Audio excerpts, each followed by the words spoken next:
kono ɓeɗo ko ɓe holli kon ko gongat selluɗo e woni wonɓe tintitade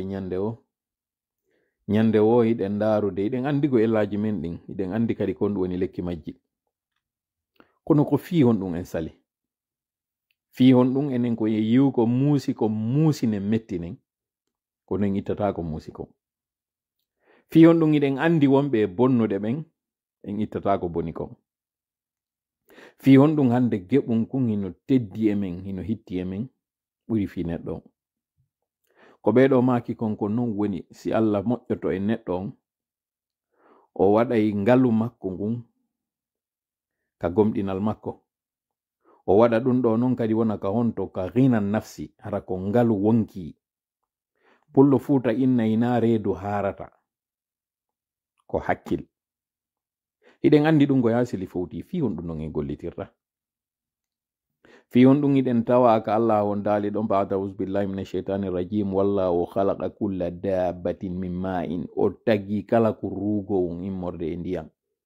fa minhum hino tawa e ɗin ruugoɗi man yamshi kun yarowum bi batnihi reedu mum ɗum wa minhum hino e ɗin ruugoji man yamshi ala rijlayni e hoore koyɗe ɗiɗi wa minhum hino e ɗin man yamshi ala arba'in e hoore koyɗe nayi si en fi ngol firo ɗo en sikkay konko yarata ka reedu ko bolle ɗen konko yarata koyɗe ɗiɗi neɗɗo on no tawa ɗon konko yarata koyɗe nayi ko kulle ɗen joni non ene Allah eɗen sikka o yewtay en tawa e ko yewti en ɗo ɗiɗo nayi num ɓay o wi o tagi kala konko woni ka rugata ka hoore leydi ɗo immorde e ndiyam koye ndiyam taga ɗen en sikka ɗiɗo on e wawa wonde ɗiɗiji ɗin tun e mana hiɗe wawi immade seppen e hoore koyɗe meɗen ɗen ɗiɗi ado e wawde seppude hari koye hoore koyɗe nayi wonno ɗen yaade ko ɗum woni juuɗe ɗen ɗiɗi fewdorada no ɗen e koyɗe ɗen en sikka ko ɗon tun haɗata hiɗen tanƴini sa'i aratamo tawata ko reedu ndu wonɗe yarude fewdo wonno ɗen boobo hiɗe wuunda ka tawi en seppatano on tuma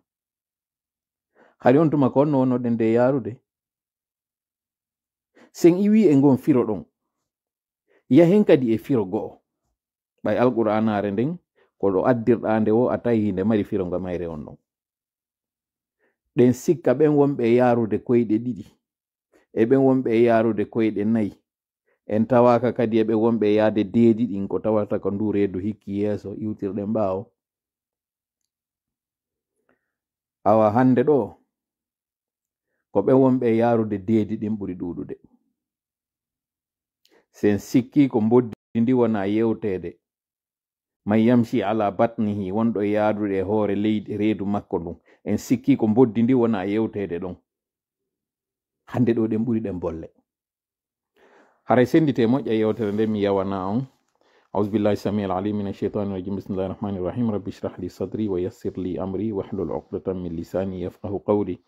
ربنا علمنا ما ينفعنا وانفعنا بما علمتنا وزدنا علما نافعا واجعلنا للمتقين إماما ويكاد الذين كفروا ليزلقونك بأبصارهم لما سمعوا الذكر ويقولون إنه لمجنون وما هو إلا ذكر للعالمين وما رميت إذ رميت ولكن الله رمى بل نقذف بالحق على الباطل فيدمغه فإذا هو زاهق ولكم الويل مما تصفون وقل جاء الحق وزهق الباطل إن الباطل كان زهوقا ما جئتم به السحر إن الله سيبطله إن الله سيبطله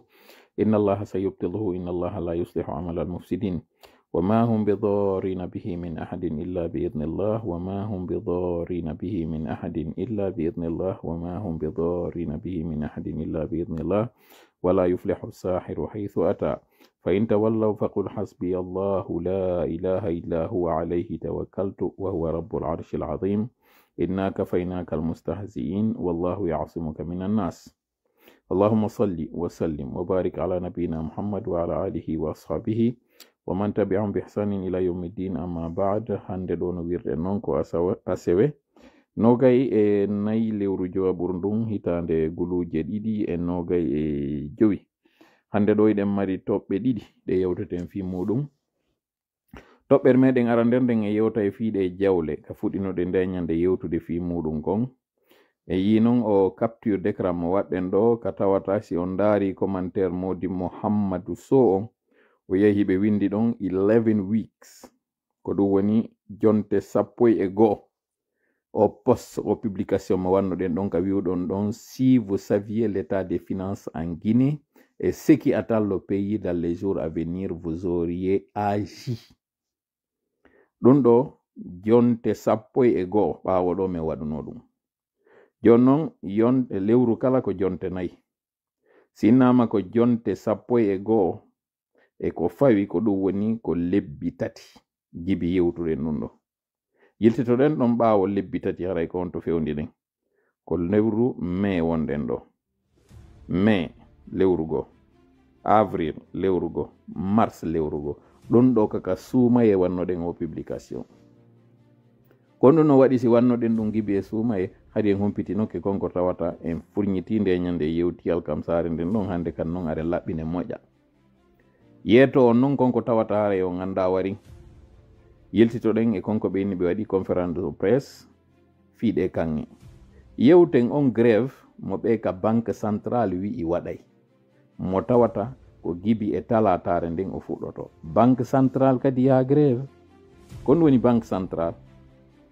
ko banque mo tawata on kala jawle nden ka leydi ko ɗon fokkiti suudu mawndu ɗum ka sengo kalisi kaɓe yawnoɓe ƴetto e mbuuɗi ɗin ka banque primaire ji ɓe addi ɗon kon innete banque centrale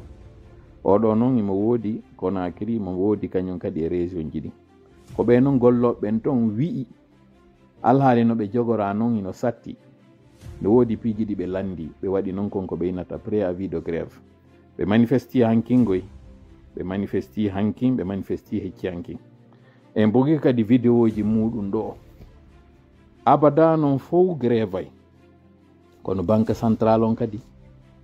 ka jawle moɗon ɗen fof waɗa ɗon ɓeɗo kadi ɓe inna alali maɓɓe satti he awa satti dey dangu pocike en yewtay fi ɗum ɗon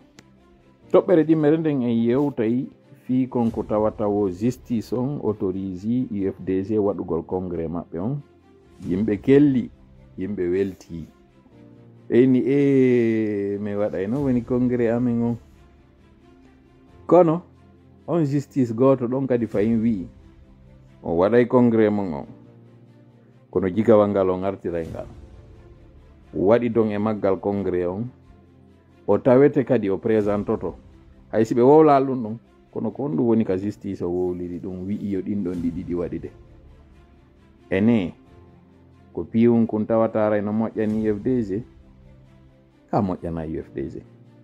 yiltitoɗen noon e nde yewtere nde waɗnoɗen le 15 mars o weekend ɗon ko on ɗum nde yewtunoɗen wowluɗen wondema talata o wonɗo e hikkude ɗon le 17 justice o waɗayno goɗɗum yiltitoɗon e on vidéo siɗon joguimo par ce que minen min ɗaɓɓitimo ɗo o ala ɗo no wonirno balɗe 30 kala Facebook joni effacé live ji ɗin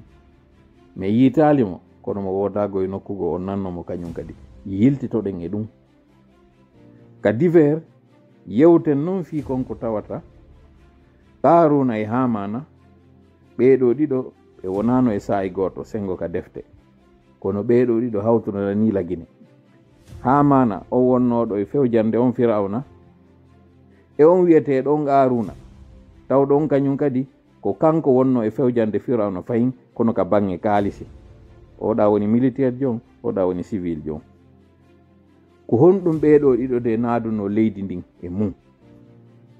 en yewta e fi ɓeɗo yiltitoɗen e on conférence de presse mo ɓe waɗi kaɓe ari ɗon ɓe fenni bawuri few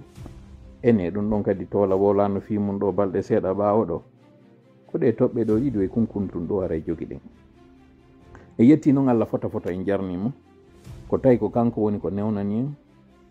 heɗintingol nde jonde ɗo en torike mo yo waɗan en jonde nden jonde barkinade yo hawrindinan e sawaba o koranmi deƴere o welnananmi fii no mi waɗira nde yewtere ɗo no ɓuri e newrade si mi hawriti ka yewtere yo hawrintigon onon kadi e sawaba ka jentitagol nanon jaɓon hutoren yo Allah yaltin en nun e tawata hande kadi ko yen nanu tun yi en gonga on kono waɗen ko ɓe wiyata kon awa mara wallinen ɗa wiyen on andi ko gonga wowli no ɓeeɗa wowli non inna yiɗen tintitade ɗe renigo ellaji ɗin fof kono haaɗinen ɗon yo Allah waɗu non hande kadi no battiniri no yewtere anden e mon yiwɗon nde o gongidinde yo Allah waɗu non kadi o findina ɓerɗe jama on ɗe huɓɓa ɗe immo ɗe waɗa kadi harana nanugol ngol tun haɗa ka nani ɗon mi torike mo kanko Allah jon doole on wurnitowo leydi yorundi ndi tawata o juuri ndiyan e mayri yo waɗu nde yewtere an ɗo nde juuroro e moɗon wa ndiyan nde yewtere ɗo nde wurnita ɗe ɓerɗe moɗon ɗo no wurnitirta noon ndi leydi yorunodi o fuɗina noon konko tawata kañum kadi waɗanayi en dimɗe wonana en nafa haranaɗe leɗɗe ɗe bulle immoto e meɗen amin ya rabbal alamin si ɗiɗo noon ɗiɗi waɗi yettemo kanko Allah jarnemo sabu waray ko kanko woni ko moƴƴi e meɗen wata on waccan wata on tappu ɓerɗe moɗon simi ar noon faljude faljinede fayude fawñade ma feggade ka yewtere waɗe ɗum e am min wata on felu jannuɗolam wata on felu mawɗo an wata on felu waliyu an wata on felu wondaɓe wata on felol frappo on hay nder to waɗe e am min neɗɗo on min tola wonɗo yewtude on hara noon on tiiɗinali dey luyru ndu wata on ƴuppan pandi andi ton komin neɗɗo wa moɗon mi welete mi weltoto mi monoto mi anay mi nawnay mi maaye ɗiɗo fof waɗa e am ɓay noon miɗo waywa moɗon miɗo mari andeji mon ɗin miɗo mari ellaji moɗon ɗin ka ñawaton hoore moɗon ɗon ñawelan ɗon min kadi ka ñawotollan ɗon ñawe ɗon hoore mon haron tiiɗinali pandi dey yanti haron tiiɗinali wallidiren noon wurton konko aali lelliton konko lelli faamon kala konko acca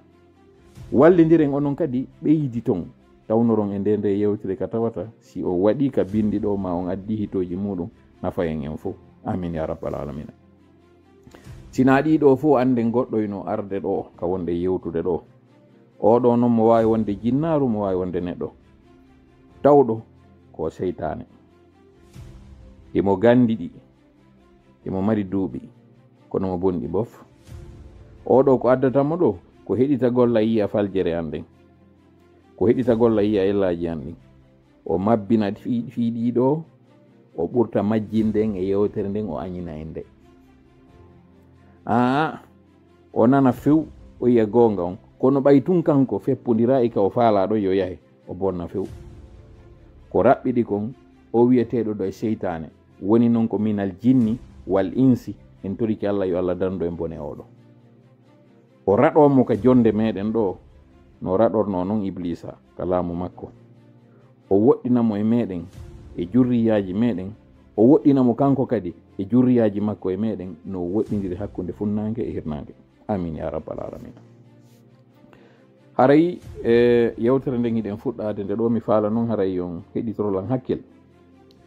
sabu no wawa mi yewtude ɗo hande kadi ko welata UFDG fi on ɗum nomi yewtirta noon ɓe inna e gando siforaywa gaño woɓɓe aray ɗo joni inna a tola an ko woni wa anduno an ko woni wa yiwno a yiwno ɗon taw ko fi yewtere nde wata nde nano antite prend pour qui honɗum sikkuɗa hoore ma a sikka ɓurmen andude politique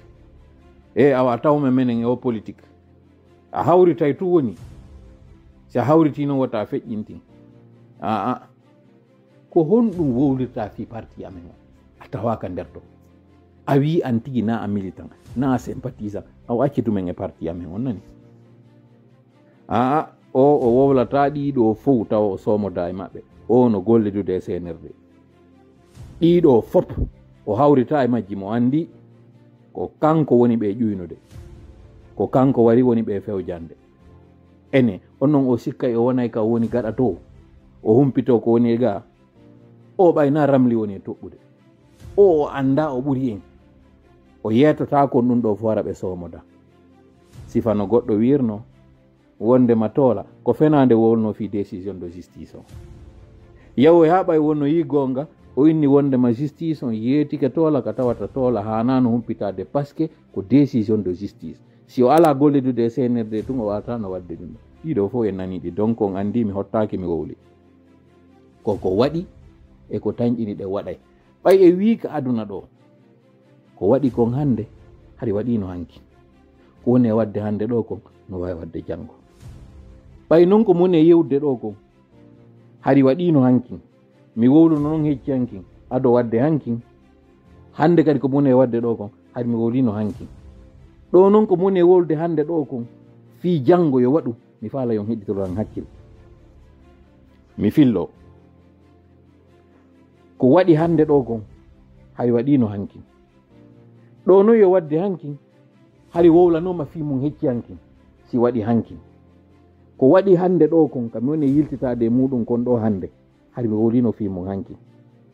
wattanaka yila e mum hankin ha hande ɗo no waɗi. mi faalaka noon koko mum e wolde ɗo fi janngo yen jooɗo ɗo ha waɗoya no waɗiri noon hande ɗo ko wanno hankin kon wi on o heeɓiɗo kadi gonga haɗa ɗon wondema min koyemi heɓul gonga tum. mi faalay mi yewtu ɗo nanon fi ɗo yo arde tawa en tawa hiɗen heblani ɗen andi en ƴetti disposition waɗen fi wat alato. mi tañƴini o faami o jeu de momo mi waɗi ɗo ko jooma hakkil. e fuɗɗore ɗen ka bange mbuuɗi. on nani hande ɗo ko ɓe waɗi kon woko conférence de presse mo tawata kanko Hamana ko ɗum woni Amara Camara e kanko Garuna ko ɗum woni Usu Jiga, kaɓe ari kamɓe ɗiɗo ɓe ɗowidiri ɓe waɗi tasallul. kon ɗum woni tasallul ko bambodirgol mo kala bamba oya e bonkiki. ɓeɗo ɓe yewti ɓe inni wondema hina waɗe gol laɓikin ka dande ma yuɓɓa gelki ka ɓaawo woni ko muusi kon.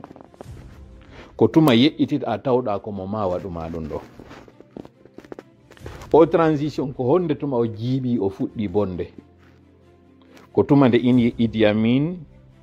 iwtuno ka iwti ton o ari o desidi laamu ngu ngu iwata hotigine. coordination o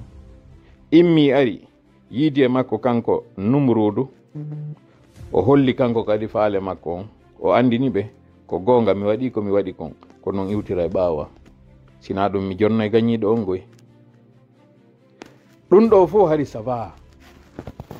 kono nde yawoyno ɗi nomination ji waɗi haa ɓe tawi kanko Usu Jiga projet makko on fof gibi ka wonno ka kaso kono jattira o parti ɓeyni min heɓiɗo mo min gollitira. mi waɗa ɗo noon pose a ngara nun kon mi andina en fewndo ɓatakuru ndu yaltuno ka prison. Alaji Sherif Ba, Sellou Balde, Abdoulaye Ba, Ousmane Gawal, Ismaila Konde,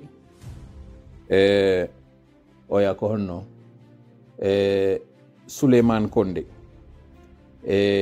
oya kañum kadi ko honno ɗimmojo oya on Etienne Soropogi. ɓeɗo fof tawiɓe ka kaso e woɓɓe go kañum kadi activiste ɓe. ɓay ndum ɓatakuru ɗon ndu yalti on tuma mi arno mi waɗi live fewde on tumaari Ousmane Gawal no yiɗa kadi ko on tuma o noddeteno gorko suusay. ɓay mi yewti ka live mi monike mi innoyi Ousmane Gawal a wata récupérde o parti Alaji Sellu no wuri. mi fiifi mi fingiti mi wowli ko mi wowli ɗon kon. on tumaari ɗon fuɗɗi pet yiide toola ari o gandal moƴƴa ko mboni toola hadi mo yiɗa kono ko fannimantimo wolde ko ɓe yiɗi kon. woɓɓe kadi yiɗi o tun Allah waɗi ɓe yimo tun ɓe yiɗimo. ɓen tawnoɓe ndeññande mi yewti ko ɓe faalanoka mi inni ko Ousmane wowli ɗo o wata récupérde parti on. woodi ɓen adduɓe audiyoji, woodi ɓen nodduɓe lan, woodi ɓen nelɓe. ɓenni toola meɗe weltanima dey hiɗa tawa ɓe dartiɓe ɗo wi yen jogi to wondema padre e feƴƴali wondema laamu ngun hiɗen jogingo. kono sa yeyingol laawol ɗo a woli fi Ousmane Gawal a añate goy a toñumo konko wonɗa wolude ɗon. nden ñande hari nde yewtere ande famotano ko kon ɗum wonno projet makko on kanko Ousmane. andintinen ɗum noon ko 2020 ɗum waɗuno terle mois de novembre sinami fayo terlen ɗon ou bien si ɗuuɗi ha terle mois de mars sinami fayo wala bata ko ɗum mi sikki ko mars ndu yaltuno mars 2021 ndu yalti. ala kulli haal ɓay ndundu yalti on tuma tawi en naɓi di seeɗa joni on fuɗɗike layide gibi octobre 2020 fewndo ko waɗuno kon tokunu andirɗon lan noon yaroɗen ɗon ha terle mois de mars. ɓay mi waɗi ɗum yimɓe ɓe noon tuma woɓɓe metti ɓe. hande ɗo noon on fop o yi projet makko on ko on ɗum anten noon ko pose mi waɗi on tuma fi yewtugol fi makko kanko kono ndeññande émotion o waɗi woɓɓe yiyali par ce que siko gibi on tuma wattanano yila e makko en andayno ko honno ƴettitirten fi makko. kudeta on waɗi o ari o nooma gibi o noomano o wonti kinkiri par ce que sori ɓen no anduno ko hombo woni mo kanko.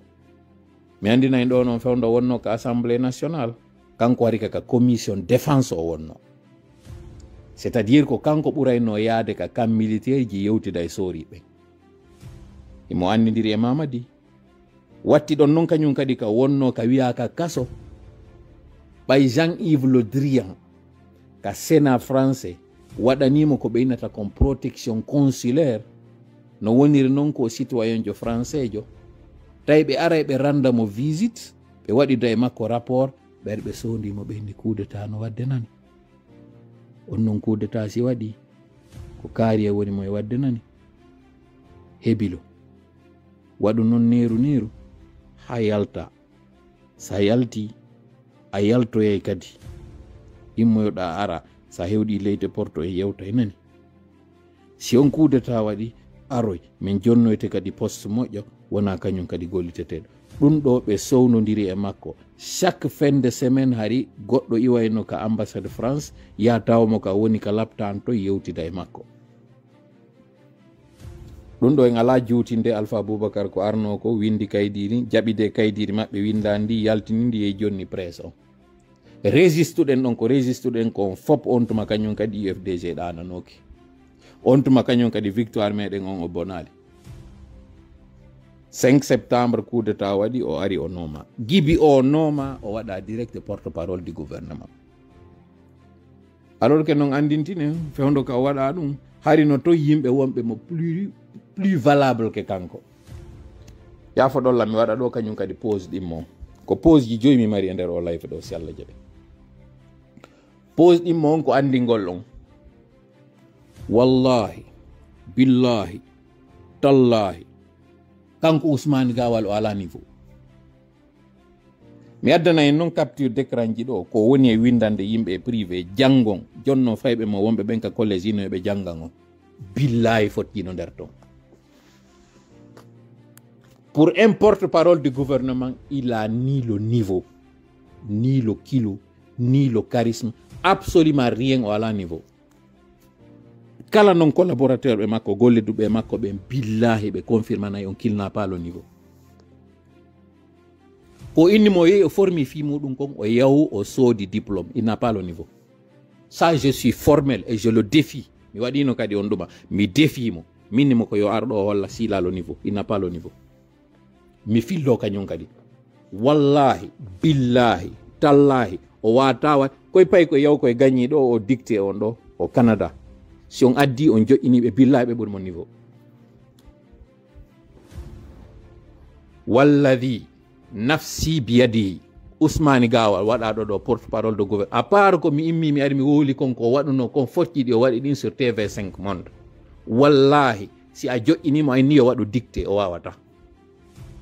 il ne peut pas, je peux le défier, il ne peut pas. ɓiɓɓe makko ɓen ko kañum waɓɓe wondantamo goɗɗi go il n'a pas le niveau. Ça je suis formel là-dessus. Donc fus o waɗiraka comme porte-parole du gouvernement sina capacité de nuisance makko c'est tout, absolument rien il n'en a pas. Donc ɗum ɗo fof komi waɗanno compose ɗimmum ɗo ko hollugol on ko ɗum woni projet de société CNRD o ko ɗum kadi senerde woni moye gollitirde. Continue noon yewtere meɗen nden ka ɓeeɗo ɗiɗo bambodiri waɗi on conférence de presse mo ɓe yewti fi piiji tati wonɗi essentiel pour moi, kono ko ɗiɗiji ɗi mi yewtata ɗo fimo, fi affaire kanŋe ɗen e fi affaire organisation élection ji ɗi, ko ɗiɗo ɗiɗi mi yewta fimo no. Joni noon ɗo en yewtu fiiɗon taw yiltitoɗen anditen ko fi état mbuuɗi ɗin wonɗe wolde fimum ka toɓɓere men aranere. Yiltitoɗen ko feƴƴi ko mamu, yiltitoɗen e discours mamu o. Honɗum de kanko de hamana o wowluno yeeso mawɓe ɓen, mawɓe Fuuta fof, moko baɓe Fuuta fof, wiyen moko baɓe Lagine fof, par ce que siɗen innude fi moko baɓe Fuuta yewten ɗon fi moko baɓe Lagine fof. ɓayɓe ɗo darike o innimo yewtude ɓe fi ka inna wo ko wowlugol fi akkiji makko ɗin kanko Mamadi Doumbouya, wowlugol wakkilare nde o waɗani nden Lagine. Honɗum waɗi si kanko hamana wowli ɗon fi Alaji Sellu? O ɓari ndi o wi wondema woɓɓe no wiide vidéo e yalti ka tawata ko ɓe woni wadde ɗon kon ko ñiddu ɗum, ɓe wi ɗum wo ko intelligence artificielle. fi on ɗum o yewti ɗum ɗon nden ñande ko hombo mari intérêt fiyo ɗum yewte fi muɗum. Fahin kamɓe ɗiɗo bambodirɓe ɓen ko kanko woni ko yeetimo, sa ari a hewti ɗon wowlo e kan haala, ko kanko toujours sowdotomo ɗum. Iwen ɗon kadi nden ñande mamum ɗo yen commantuɗon taw kon ɗum waɗi so wari mamum nden saare mamum kon ɗum nde représenté ka sengo colonisation taw fewdo porte on arno eno colonise ude Lagine, kon ɗum waɗuno mamum ɗon, kon ɗum on colonjo waɗuno mamum. ɗo ye yewtu fi ɗon taw yiltitoɗen ka yewtere ka ɓe fuɗɗino wolde pour la première fois ka ɓe wi ɗon fi candidature makko on kanko Mamadi, ɓayɓe landike mo kanko Usu Jiga. kono o wi no wiyano pourquoi pas, ko ɗon woni point de départ mo ati wolde on ɗum fewdo nde a hitande lannata ka wi ɗon pourquoi pas. nde yewtere ɗo gandi à quelle circonstance kamɓe ɗiɗo ɓe arnoɓe yewtude. kono ɗum yon e yiltitanaden e ɗiɗo ko fiye yaltu e konko tawata ko futilité yahen ka essentiel. hande ɗo wonɓe ɓen tanaji ɗin ɗiɗi e o CNRD, sengo ka civil ɓe ɓen e sengo ka militaire ɓe ɓen ko ɓe ɗo ɗiɗo ɓe jonnino Idi Amin taw ko hilno o deƴƴi, ko deƴƴini noon Idi Amin kon o yiyay hando woɗɗa kadi si Allah jaɓi ko deƴƴini kon Idi Amin.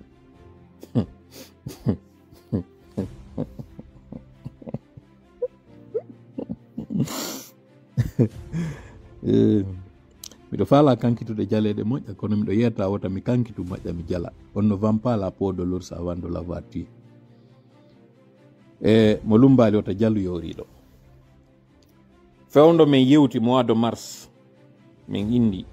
situation Lagine on ka bange mbuuɗi, so on andino on tamayno hoore on immotono fewndo ɗo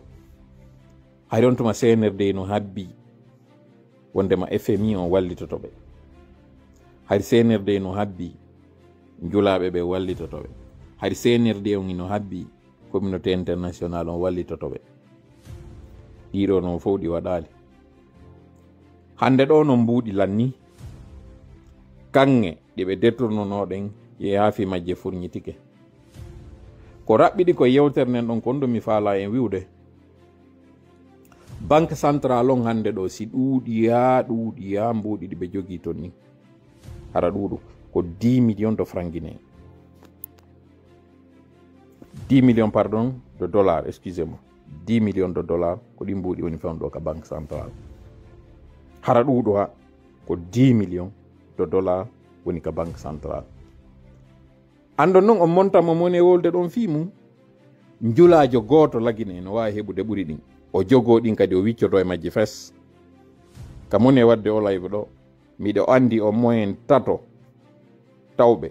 iɓe mari dande compte à l'étranger e dallo pays ka inna konko mbuuɗi maɓɓe na de mbuuɗɗin ka tawata innete konko mbuuɗɗin hiɗi waali, ko inna kon si waɗama compte banque on ko duwaɓe kon. miɗo andi ɗo ni kami jooɗi ɗo yimɓe jowo tawoɓe ɓen ɗo jowo noon hiɓe mari 5 fois on montamo mon e wolde ɗo fimo. ɗiɗo e maɓɓe mi yewtida e maɓɓe no mi andir noon mi yewtida e ɗimmoɓe am mi fillo ka moni e yewde ɗo miɗo andi yimɓe jowo wonɓe Lagine civil ɓe tawatana e politicien ɓe jogiiɓe ɓen ɗon fuu 5 fois on 10 millions de dollars wonɗo ka banque central, ce qui veut dire hande enen citoyen guinéen iɗen hetti ɓuri leydi la Guinée ndi. woɓɓe noon ara ɗo joyna to law kadi no wondi noon e beppale ko honno citoyen ɓe heɓirta kaalisi ɓura leydi. mi waɗana on ɗo terre à terre fi o wawa famude ko honno neɗɗo heɓirta kaalisi ɓura leydi. état ala kaalisi en tan que tel. état ko mari ko accès ka kaalisi heɓoto, e mana état ko innete ko laamu ko jogi ko dambugal ngal fiino mbuuɗi ɗin heɓorta non, e kadi ko ɓe hani waɗugol non ko alhaali no ngal dambugal ɗon udditarano jama on. fi hon ɗum état wonata marɗo kaalisi ko paske ko fewtimo kon hino ɗuuɗi. état ino hani waɗugol laptaniji, no hani waɗugol lekkolji, no hani waɗugol ɗate, no hani waɗugol kala ko waɗete leydi, ko ɗum ɗo kanko fewti. ɗum no wawi wa jon galle o hettaki. si tawi neniraɓeɓen ɓe reeda e lebbi 4 ɓe firto, babiraɓen hino reedi ñande gon bobo ɗon o firta ha ñande inna ko nden ñande haɗa ɓe reedi. minen duyiɓe min firtotako. awa état ko noon kadi wayi. état ñande fini weeti o charge ji no ɓeydade. kala mo yiwɗo yehi waɗi demande fi darnogol suudu,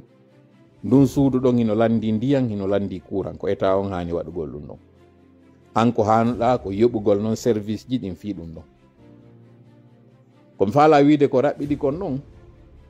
si fewtuɗi état on ɗin fof gibi e ñamande e wajibiji ɗi ɓe hani waɗugol ɗin, si ɗi ari ɗi fof ɗi nangi saldo doloke état on o tawa e fuu so ala mbuɗi.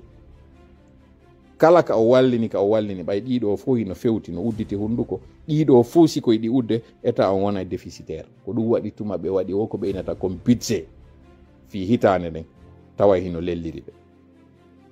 ko ɗum noon hatta état on o yaha fayit dans un pays normal, ko tuma tawi tuma o ñande fini weeti o kadi mo mari recette natowo, ko état tum mari ɗum ɗon kadi o golli o golla ñande fini weeti o état no mari recette arowo. par ce que yimɓe wonɓe ɓen e leydi ndi ɓe wata joɗorade ni tum. sina ɗum konno wawirɗon famude Ukraine ko duuɓi 3 ni gibi guerey no wadde ka maɓɓe, han joni ɓe continue ɓe fonctionnude.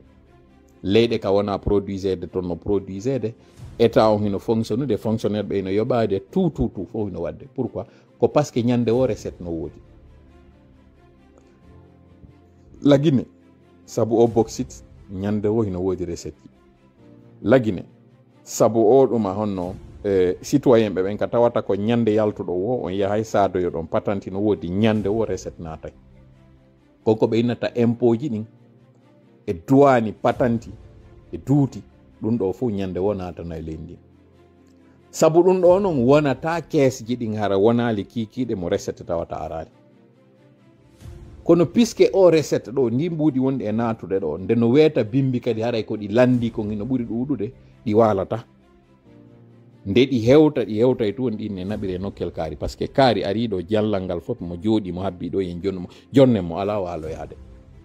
ko tuma no ronki walade ko foti fanɗude o ñamande noon leydi ndi no ƴettanano gibi ley fewdo tamportojo. waɗen ɗo noon pause on yiltitoɗen noon e yewtere nde ɓe wanno nden mamu. Alhaji Sellu ko ɓe dalabo ko ɓe laaɓe sonnajo maɓɓe ara noon komo Mamum Poore Daka. argol daro Mamum Poore Daka ɗon ka tawata ko Carrefour la Guinée on ka iwrirɗa o are way Mamum ɗon fewtaɓe ɗo fof inna ɓiɗɗo mum mo hoolorɗon on hikkiɗo yeeso on mo tawata e ɗon jonniti teddungal ngal hande ɗo himo mari on ella mo on fof o yiɗata ɗo o hakkundeji moɗon mo jeeni. yafoɗolla yewtere nde mi wolira ɗe no nde woniri noon. oɗo noon kañum kadi ko jiwo baaɗirawo makko o jeeni, par ce que usu jiga ko ɗum ɗo woni naɓande yimɓe message inna Alhaji Sellu ko niesjo muɗum woni ko violi. ɓe yaali vidéo yo ɗaɓɓitu vidéo on ha gasa ndaara jiwo ko jiwo ɓiɗɗo wonnoɓe aynude siége o woltayde makko ɗum par respect pour elle. Amara noon ari inni on vidéo contrairement e ka wona wiede konko intelligence artificielle mi andina en non Habib Marwan no tawa ko nabira kaso ko dun no wo on vidéo ko Alaji Sellu tigi wadi dum e wota goto arnanga wiugol wonde ma hina gonga jonno mi yewtino e nyande go min ni wadube on vidéo ben ils ont été très amateurs ko du wadi simi do conseil on ko jeeno goy kono yahe ndaro moƴƴa vidéo min mi ndaari mo moƴƴa non avec tous les détails mi rewni mo kanyum kadi kala ko inete ordinateur mi ndaari mo angle ji din fop mi détail ji tati mi do faala yo yiltito e majji on vidéo ndaron di moƴƴa non ko bere do joni no he to la jaga non onon kadi on ndaaray dum ada o na don woni kanyum o vidéo on premier détail on ino ton jiwo on e gorko on ndaron bandu gorko on ha gasa ndaron tuba makko ba andi ton duubi Alaji Sellu mi yeti ken awra neddo on sawru makko ndun no wayo montre on montre no mari ka be inata kon midi ino ka dow be mari ko be inata kon 3h be mari ko be inata kon 6h be mari ko be inata kon 9h si on tigi heɓama gibi ka woni boobo ha on tigi heɓa duuɓi seeɗa haray montron himo entre 12h et 3h woɓɓe ina 12h et 15h haray mo ɗon woɓɓe ina minuit à 3h du matin haray ko ɗon ma montre o woni haray mo jinda ɗon fi on ɗum boobo wunda kunkun so ndaari lamu makku on haray no fewti ka dow si tawi kadi o fampoto coofe ko non o famporta ko non o wundorte ɗon ha o watta hande kadi ladude so watti ladude o watti imade o daro no mi wiri on non haray kun entre duuɓi makko arani ɗin ha ka duuɓi jeeɗɗi makko on haray montre on hino entre midi à 15h ko ɗon haray woni si o feƴƴi duuɓi jeeɗɗi makko ɗin ha o heɓa duuɓi 17 woɓɓe ini duuɓi 21 hakkundere nden ɗo ko woni wodo jeeɗɗi ɗiɗi ma jeeɗɗi tati wattodira ɗon ɗiɗi watto e arano on ma ɗum goto watto e arano haray montre on ino entre ɗon 12h 15h si yehi ha o feƴƴo yiɗin duuɓi 21 makko ɗin o wona entre 15h 16h imo ɗon 15h 16h si on tigi yehi ha feƴƴi 50 ans si feƴƴi 50 ans montre on hande kadi aray ka woni ko entre 18h 17h haray mo hakkunder nen ɗon si on tigi yehi ƴetti ko ɓeynata kon viagra anduɓe ɓen ko wiyete viagra mi jonna ɗi détail ji ɗo moƴƴa fi ɓen mawɓe ɓe tawata aray battini e maɓɓe konko wiya ɗon onon wonɓe hutitade ɓen ɗin détail ji tati ɗi monen o yaltinande ɗon so ndaroyi vidéo on montre on mo vidéo ɗon ko montre suka wonɗo entre 30 ans 35 si ɗuuɗi ha 40 ngara yo jogi ndun sawdu ɗon ndu tawata ƴetta e satalde joƴƴina e mayre on tigi yaada e muɗum nde wengande ɗon on antenne ɗon o wata wonde antenne mawɗo ça c'est quasiment impossible mi wowla la hayaa fil ilmi hersa alaka jannugol ko pédagogie wonɗen e wadde ɗo koko wonɗe yewde ɗo ko na yakkare na awamu yagal mi woni arde mi yewta na kadi ka kirɗi fes mi woni e wowlde ɗo ko hollugol tum ɓen amateur ɓe arɓe waɗi ɗum ɗon ɓen ils n'ont pas été si fort fi hollugol ngol wona ɓe wona réaliste wondema ko Alaji Sellu woni on waɗɗo ɗon mi yetike on ko gendarme jo woni on neɗɗo on nason non ko photo makko on tanke men hendaki photo on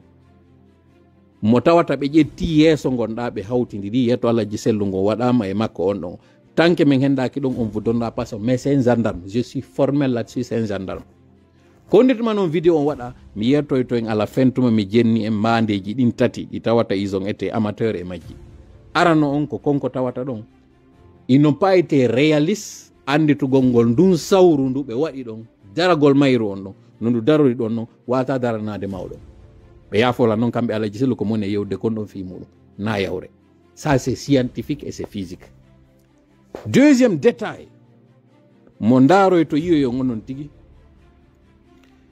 neɗɗo ino mari ko inete sentiment o moosay o monoto o kirɗete ɗum ɗo fof yaltitay e yeeso makko ngo, yaltitay e ɓanndu makko nu. No tawa noon e ɗin sentiment ji yaltitoji e neɗɗo on, simo waɗude ngol rendo ɗon, a yiyay e yeeso makko ngon anda himo wadde goɗɗum ka tawata wonki makko kin sortiki e ɓanndu makko ndu. Ndaron on neɗɗo ɗon konko woni e wadde ɗon kon fof mo waywa roboru, émotion ala e mum. Pourquoi? Parce qu'il n'y a pas eu réellement un rapport. Rapport waɗali réellement ka film parce que ko montage waɗano. Si minni non ko montage koko yewta, debbo on elle n'était pas consentante yo tawɓe waɗa e murandun tigi tigi ndu waɗali. E mana karamongol natali ka nder tindore. Ça, ce n'est pas arrivé. Waɗali few e nder film on. Mais puisque non waɗali, si on ndaari angle ji ɗin no ɓe woni ɗe waɗirde ɗi non, woni ka ɓe arata ɗon ɓe holla ɓe waaloyke ka leydi, ɓe yaltitata hande kadi yiyata ɓe tabangal mutiniɓe, konko ɓe waali ka leydi ɗon ɓe waɗali rapport on. Mi wowla mi laɓɓina ñaaka pay yafoɗon lan onon ɓe tawata sikkanu mi wowla mi wowla ɗi ɗo ɗi nane, mi anticipa ɗi ɗo ado ɗi yewtude on fof mi détaillana on moƴƴa vidéo mi yettika on mi daarima au moins 4 fois. Pourquoi?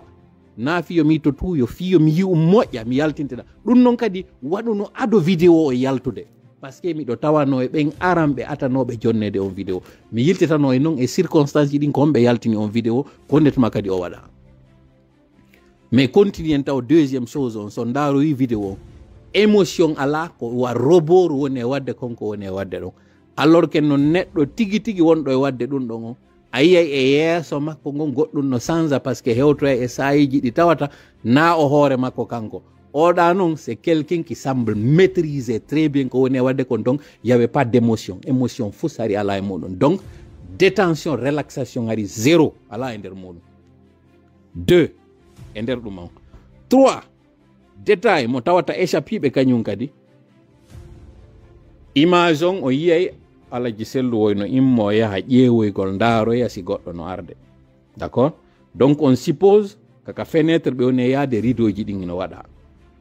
On image monɗa yiide ɗon mo jalbi sal, na ampoule huɓɓa, na infrarouge kañum kadi waɗa. Mais so ndaari neɗɗo wonɗo e déplaçade nder ton on himo formude ɗowdi no waɗude ka mur, ce qui veut dire ampoule huɓɓinama. Jonno mi lando on goɗɗo naata e nokkure nde tawata o pooɗi ridoji, siko kiikiɗe siko ñalonma woni e waɗude. A pooɗi rideau fi wata wonɗo ka yaasi hayno ko woni e wadde kon ton parce que ɓe ara ɓe pooɗa rideau o. A pooɗi rideau fi wata wonɗo ka yaasi e kono a huɓɓini ampoule fi on alpun ɗon jalbinani an wonɗo e wadde on nder ton. Does it make sense? Ko pooɗirɗa rideau ko fi yo niɓɓi to wara goɗɗo wonta ka yaasi yama. Ko pooɗirɗa rideau ko parce que yaasi on ino jalbi fi wata nder ton jalbu. Kono a pooɗi o rideau fi yo niɓɓi to a huɓɓini ampoule on. Like really? Ndaare vidéo on neɗɗo on wonɗo e déplaçade nder ton on jiwon ino dari ɗowdi makko ndi no reflétude e mur on, ce qui veut dire projecteur ino huɓɓina wonɓe wadde scène on iɓe huɓɓini projecteur fi yo jalbu. Voilà les détails d'amateur ɗi ɓe waɗi dans le film ɗi tawata en cas de procès facilement goɗɗo tawɗo il est expert dans la démonstration no wawi arde holla ɗiɗo fo holla fenade nden combien de fois c'est un montage pur et grossier fait par des amateurs. Jon noon ko honno vidéo waɗira fewndo ɓe arnoɓe saccage siège on ɓe ari ɓe récupéri siège on kayinnano on tuma ɓe ari ɓe lanci toon piiji ɓe ƴetti donnéji ko cloud on ɓe onno ɗaɓɓitude résultat ji ɗin ko on to ɗi woni ko ɗum ɓe onno ɗaɓ. Ces gens là n'avaient rien à foutre de ça. Si Alaji Sellu sino falano no jogi no ara serveur cloud nokkugo ka tawata résultat ji ɗi ɓe inni ɗin kamɓe ɓe jogi ɗi ɓe wawi hollude ɗum ino ton, ces gens là n'en avaient cure à faire de ça, ɓe ha jaka ɗum ɓe arno ɓe waɗi ɗum. L'objectif c'était quoi? Mi wowli kadi mi wowlitike ko responsable jo kañum kadi nonde moindre kañum kadi mi yewtidi e mum par rapport e ɗum, puisque élection ji ɗi waɗi ko ma ɓe trouve moyen mo ɓe arirta ɓe oblige Alaji Sellu acceptugo résultat ji ɗin. ɗo e ɓe arde ɓe lanca ko lancete ton ko ɓay ɓe ari ɓe naati ɗo yo lancede ɓe ari ɓe moƴƴini scène mo ɓe waɗi on ka nder ɗuma ɗon ɓe jouyi rôle mo ɓe jouata on filma ha gasa o vidéo ɗo ƴetta naɓa noon jonna quelque responsable fiyo ɓe hollu Alaji Sellu ina sa jaɓali résultat ji ɗin ko ɗum ɗo mi woni e yaltinde min turina fima carrière ma on lanni sa reconnaissy noon résultat ji ɗin on oublie l'affaire. vidéo on circule yehi e paliji ɗin fo lande noon Kiridi Bangura mo andi koy ko mone wowde ɗo kon fimu moƴƴa Kiridi Bangura no andi fimu oɗo vidéo ɓa hewti aɗo yita wi padre yi vidéo inni miɗo faala moƴƴa résultat ji ɗi yo feƴƴu miɗo faala moƴƴa ɗanninde fi puuto kono ɗum ɗo je ne suis pas prêt yo ɗum ɗo waɗe vidéo on noon joni o moƴƴinama ko ma o gollitire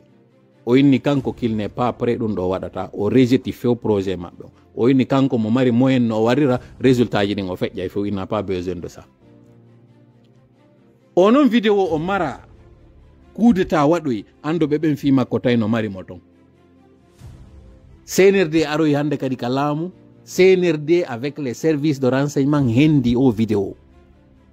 ko hombo ati hendade mo e nder civil ɓe ɓen kanko Ousmane Gawal ɓay o hendike o vidéo ɗo o andi kanko heɓiɗo un autre moyen très efficace fi no ɗannidira fi Alhaji Sello voilà l'histoire derrière cette vidéo si on andano hankin hande to laari expliquani on tout le cheminement par rapport au histoire o vidéo so landitike moƴƴa hay e yimɓe ɓen anduɓe ɓen ataɓe contactede ɓen ko wonɓe RPG ati hollude ɓe o vidéo fewndo ka CNRD ari ɗo wonɓe wiide ɓen ko CNRD waɗi na CNRD waɗi o vidéo na kadi fewndo CNRD o vidéo waɗa ko gibi tan sen RPG o vidéo waɗa kono fi makko annila few inna hande kadi fi makko wata wowlite fes si CNRD noon ari récupéré mo jonni mo kanko Ousmane noon gollitimo ko Ousmane kañum kadi jonni yimɓe ɓen fof sengo yimɓe wontirɓe ɓen ka civil e sengo ka opposition ko kanko ƴetti jonni jonnaɓe ɓen fof min addannoɗo lan on addi vidéo on pour la première fois ko petit o makko kanko Gawal addanimi on vidéo pour la première fois ini ndaaro ɗo ado fi makko yewtede hande ɗo goɗɗo maayi o maayi die secret o mi alamo mintinirde hande ɗo ka boni on no tawano e ɓen contactenoɓe UFDG fi wowlalngol ɓe fi on vidéo wondema on vidéo dey o yaltiti ko onno mi wowlata kadi contactenoɓe ɓen ɓe inni qu'il gérait l'affaire que l'affaire était sous contrôle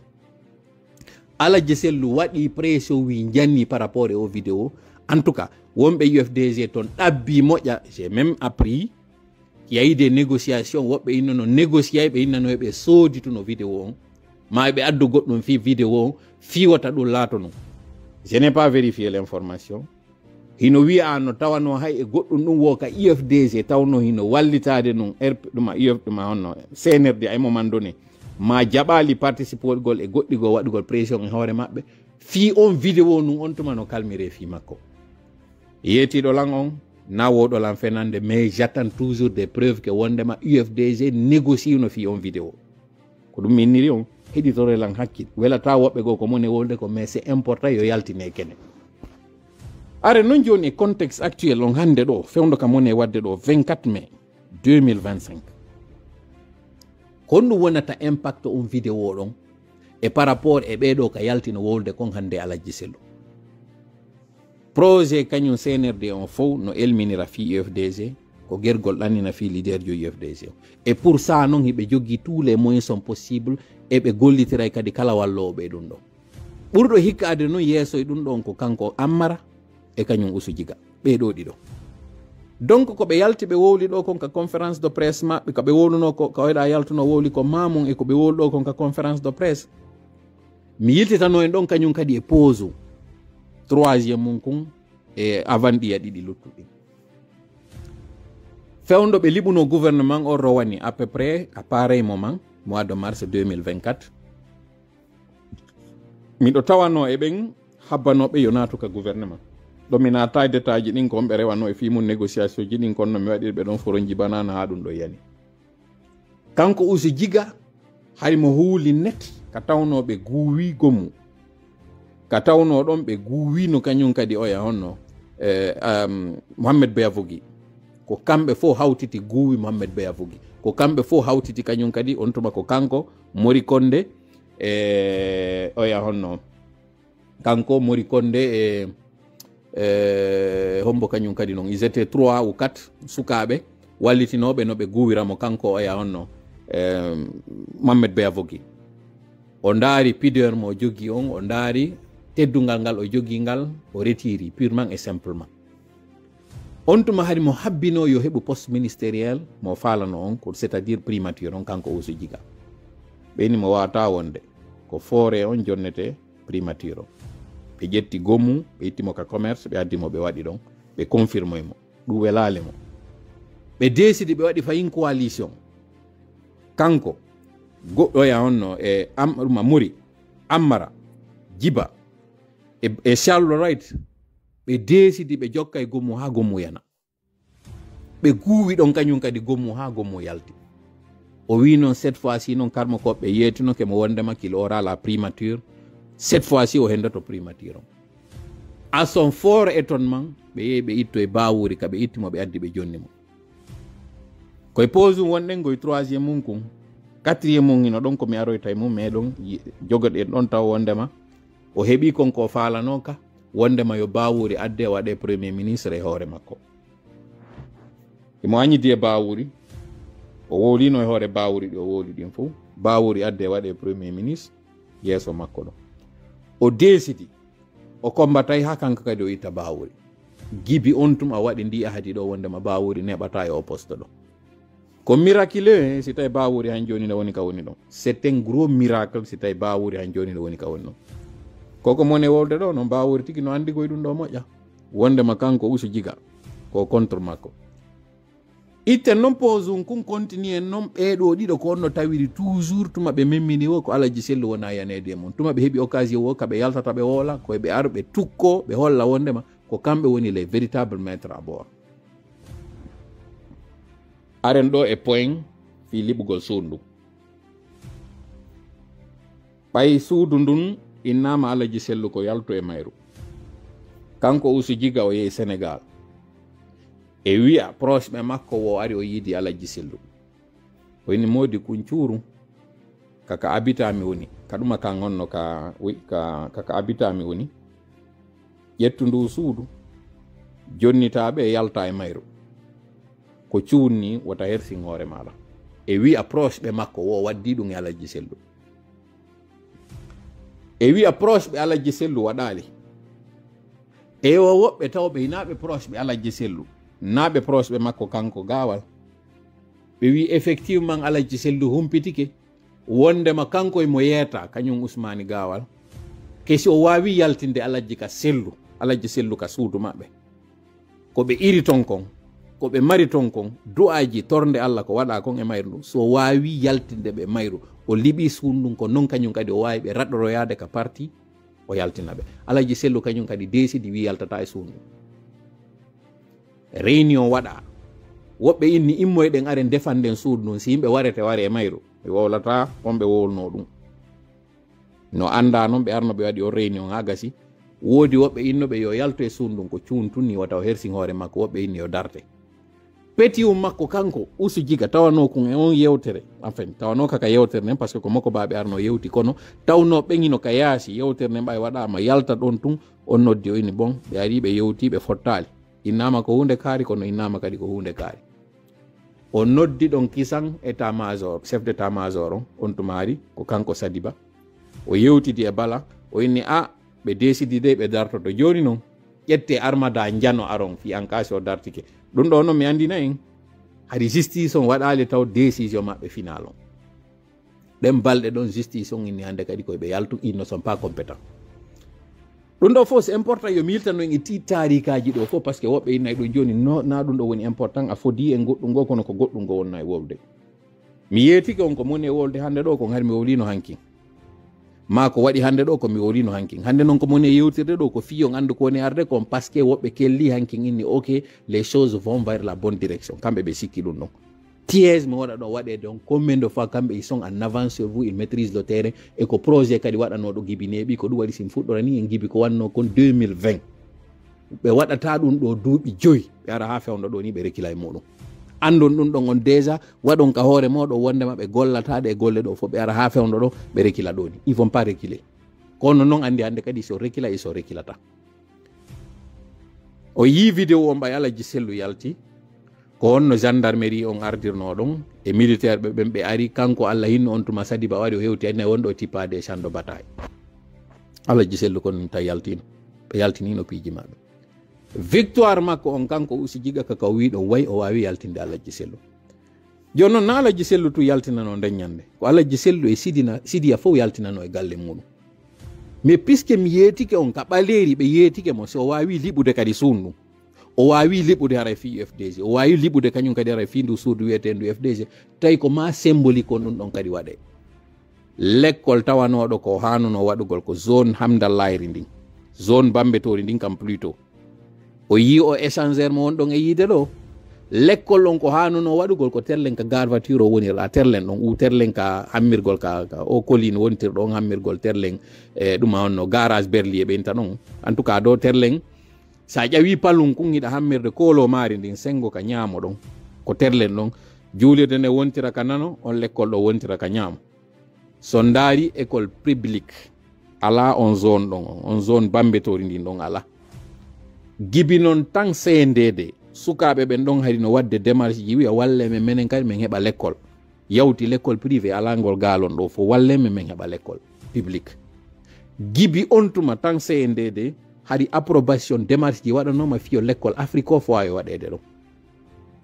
o l'école mo yiɗon ɓe addi ɓe darnimo ɗon ka suudu alaji sellu ko bambeto l'école duwano awede ɓe yewti fiyo ndu suudu ɗo liɓe o l'école waɗe ɗo ko kañum kadi usu jiga waɗi ɗin démarche ji ɗon fiyo ɗum ɗo wawa laatade ɗum ɗo fof c'est important yon jonne ɗi information ji ɗo fof pi yon combien de fois il s'est déterminé avec acharnement yo ɗum ɗo fof wawa laatade complice yo makko on noon mo tawata complice ɓe makko ɓende ɓe tawata so wari o yewtiɓe ko ɓe yewti o ɓe waɗira e kamɓe kadi wakkural ko kanko Hamana e kañum Djiba ɓeyɗo ɗiɗo mi waɗa ɗo noon 4e pause on kun e avant dernier on kun mi andina en Djiba ko min atti yaltude wola fi Djiba ɗo dans un live few noon tuma Djiba ya e andaka on tuma min tigi mi anda mo e moƴƴa par ce que mi faljuno ka yettore man ko minni ko Djiba Keita o yetteteno on tuma ko ɗum mi wonno tawi ko Djiba Jakkite woni yettore makko ni mi falji on tuma minni wiyeteɗo Djiba Keita minni méfie e makko ko kanko woni architecte de CNRD on ko kanko ɓe jogui tableau ka tawata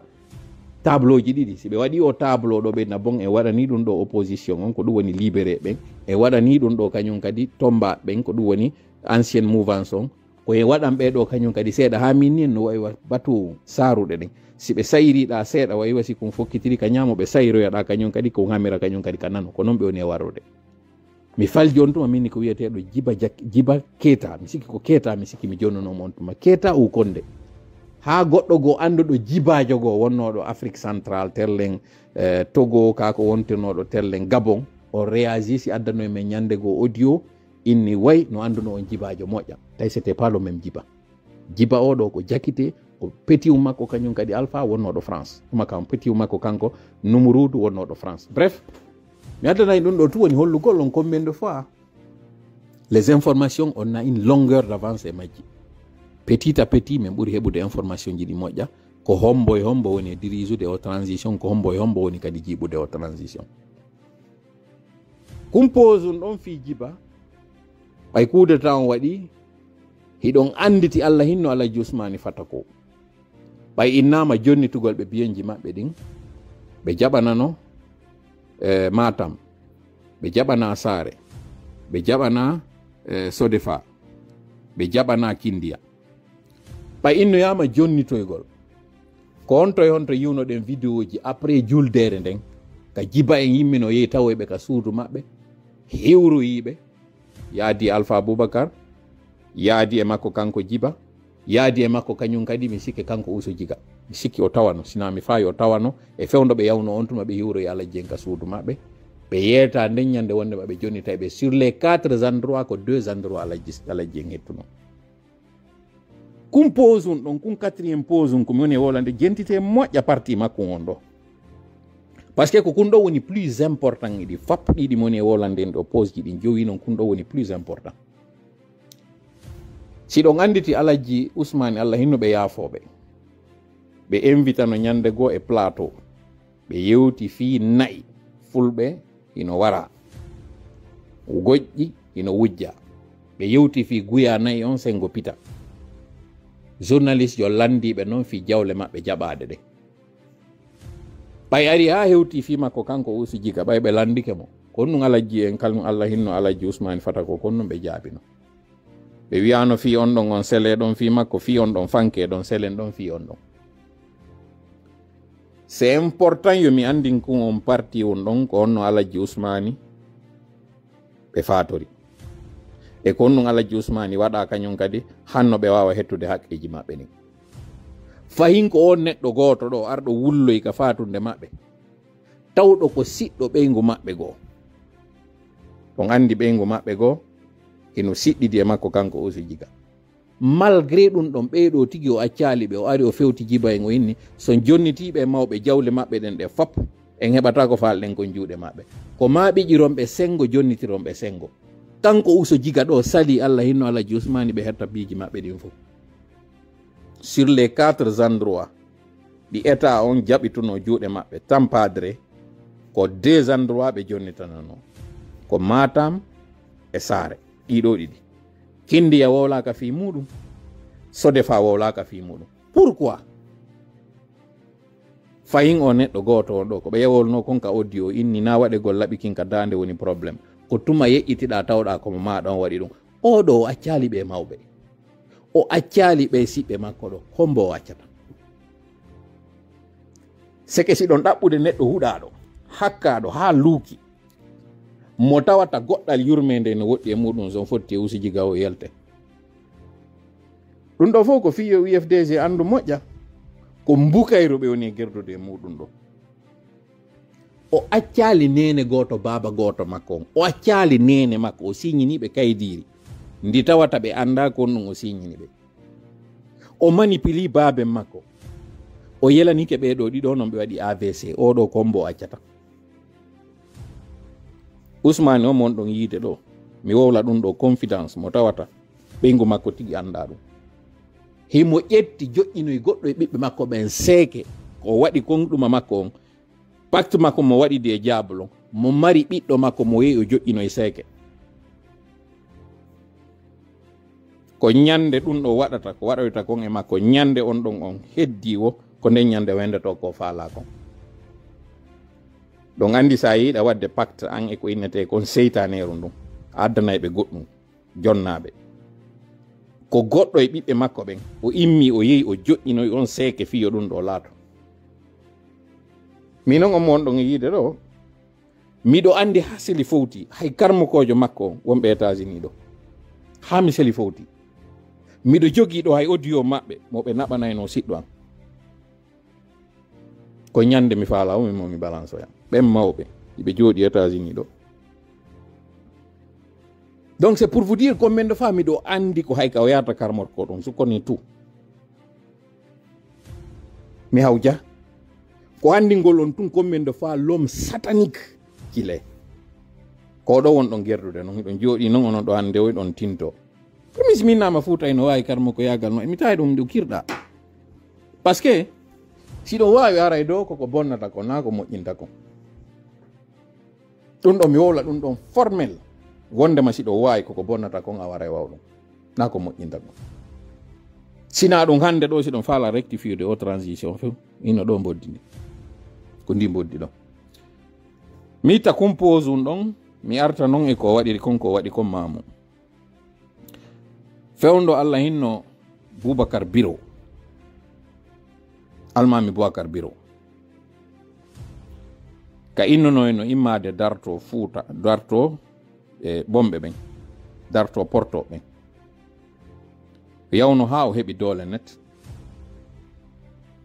porto ɓen ko onno ɓe waɗi ɓe geri ha ɓe andi hakkunde pullo Fouta on sinnama e suɓa goɗɗo hikkotoɗo yeeso maɓɓe hara addi probléme o ɓe fottata ɓe ari taw ɓe jiiɓidiri hakkunde Soria e Seria alternance wonno ɗon hakkunde ɓeɗo ɗiɗo ɓe bonni ɓe andi hawre no hakkunde Pita e Labe ɓe ari si ɓe jiiɓidiriɗa hakkunde Dabola e Timmo ɓe yimmi ɓe arɗa kañum kadi hakkunde Pita e Labe ɓe waddidiri ɓen ɗon ɗiɗo waɗoɓe duwaji ɗinɗa immotoɓe darto on ɓen ɗon kañum kadi waddidira hiɓe andi Mamum noon kañum kadi no maridi hawre hakkunde Mamum ɓe ɓen ɗon kañum kadi yette jalloɓe ɗiɗoyno ɗon ɓe ari ɓe yiidi goɗɗo e maɓɓe on ɓe fodimo wondema ɓe jonnaymo saare Mamum nden kono a condition o yetoɓe ella on simo andi ka kañum almami Boubacar Biro mari o miijiti ton ha o inni o wawali andirde mo goɗɗum sina mo andi o hino yoori feere ko sattuɗo feere ha feƴƴiti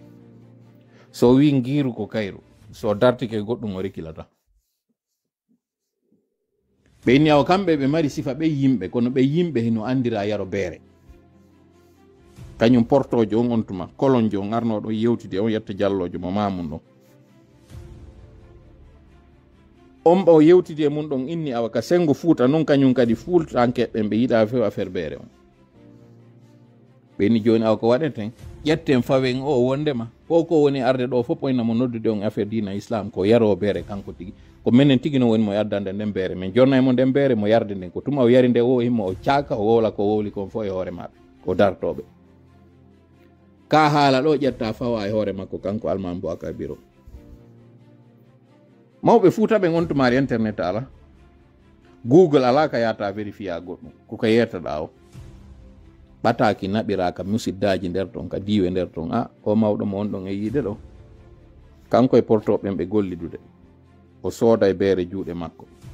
ko kamɓe woni mo e jonnude pinka ko woni e waɗirde o gueɗe ɗo furñitike noon jaka ko wonɗo e jeenude furñitike jaka ko wonɗo e yarde beere so noddiyan o gueɗe ɗo wota o notude sabu ko wonɗo e noddude goɗɗum waɗa goɗɗum go kañum kadi wala ko onno ɓe waɗiri ɓe démotivi jama on fii ka o nodduno kon o inni yo yimɓe ɓe yew waɗoya piiro ngon petel jiga ɓe ronkinotade kanko e ɓiɗɗo makko on ɓe mi ɓe yehi ɓe sahimbinoya ton fuuta ronkinotade ɗon andi kan haala ka wiwno on tuma mo yahaali poore daka yaw yeydaka poore hande ɗo kañum kadi noon kon ɓe wona utilisé de fii discréditugol Alhaji Sellu na ɓiɓɓe fuuta ɓen kañum kadi ndaara noon kañum kadi par ce que watake wiyede Alhaji Sellu yara e beere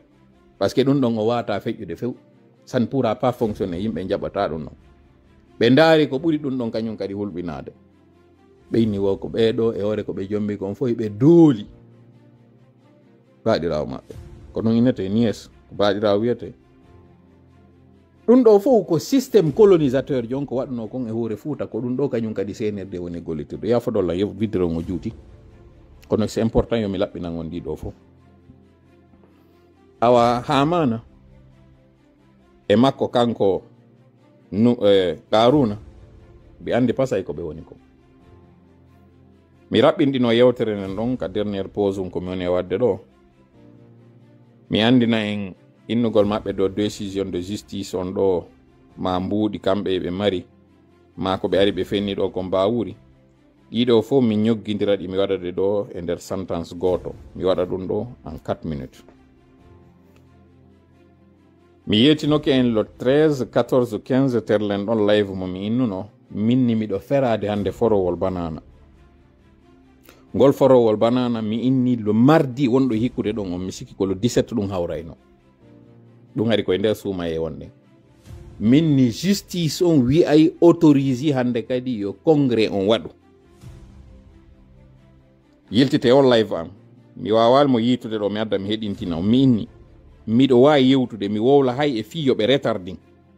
minni lo 17 mardi o wonɗo e arde ɗo décision de justice aray autorise ɗo yo congrès on waɗe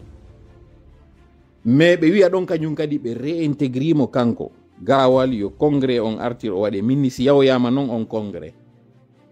ɓe impose oya ɓe waɗoya e règle ji yo taw ko kamɓe wonɓe ɓen tun sur place tawete comme candidat o ardu e noon kanko kadi e huissier e on congrès tawoɓe ɓen addu e article ji tawoyoji ɗin article ji ɗo waɗa e Alhaji Sellu wata présentade sakko wona chef minni yo Alhaji Sellu noon prépare plan B mo tawoyta nden ñande si hewtoy ɓe maroy on neɗɗo tawowo ko on ɗo wonoyta candidat mi yiwoy kadi dallo même live minni suspension on par ce que ko après ka ɓe innono RPG suspendama UFDG waɗama en observation pour 45 jours joni noon giɓi ɗum waɗa yiltite ndaron hade mi waɗino live no neeɓi mi inni décision suspense dugol parti ji ɗi ma dissolution majji o minni intervenayno avant le 10 du mois on tuma fewndo mi yewtuno ɗum hade ko minnuno ko avant le mois de janvier 10 janvier ka ko 10 février mi wowluno fi ɗum si mi wi'oy non curieusement ɗum ɗo o décision de dissolution ɗo ka yaltoyi ko yalti ko avant le 10 de mois mi waɗoy ɗum ɗon noon le 15 mi waɗoy on vidéo am mo tawata ko le 15 mi waɗoy mo terlen 13 15 mi waɗoy mo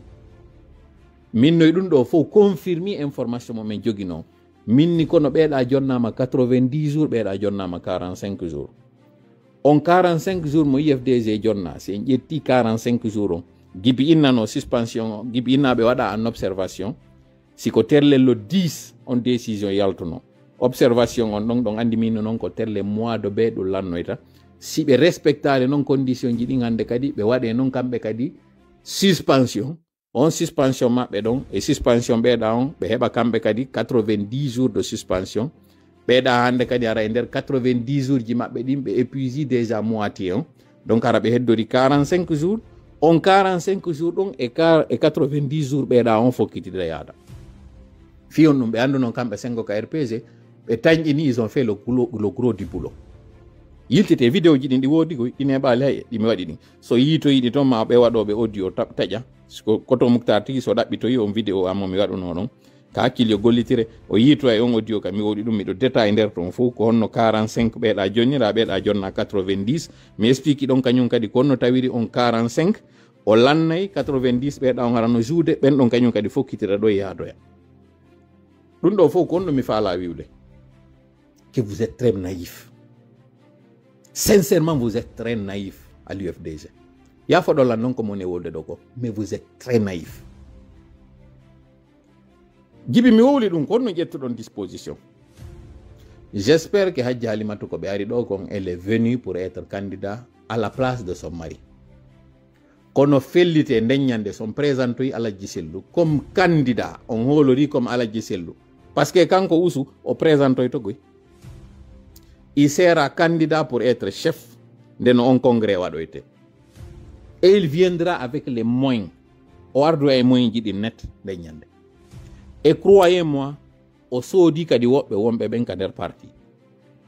croyez-moi si innama congrès no waɗoyde ɓen arnoɓe inni o yaltino ka parti ka mayɗo tippino e danki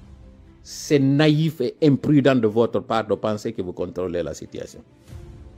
mi yi kadi no inne no yaltintini e vidéo ji ɗi o waɗno ka wi vous son excluye mo fuɗɗe fewndo ɗo waɗon fewndo ɗo en congrès ma waɗon kala ko waɗete fewndo ɗo dans les règles de l'art respecton sariyaji ɗin fof no haniri ɗum excluyon mo fewndo ɗo nde no hewtoya ndeññande ara on excluyimo so waɗali ɗum ɗon wallahi kadi si on waɗali ɗum ɗon ñande hewto e congrès moɗon on o waɗoyali no hanniro noon mi yetike on guere waɗoyi nder ɗon ils vont tout simplement dissoudre le parti saabu on guere ma mi yetike on c'est un piège ka suudu ndu liɓa ɗon ka Aladji Sellu yaltina ka suudu ɗon suudu ndu liɓa ɗon ko ni kadi o waɗirta parti UFDG o il va faire en sorte que UFDG wonu dissous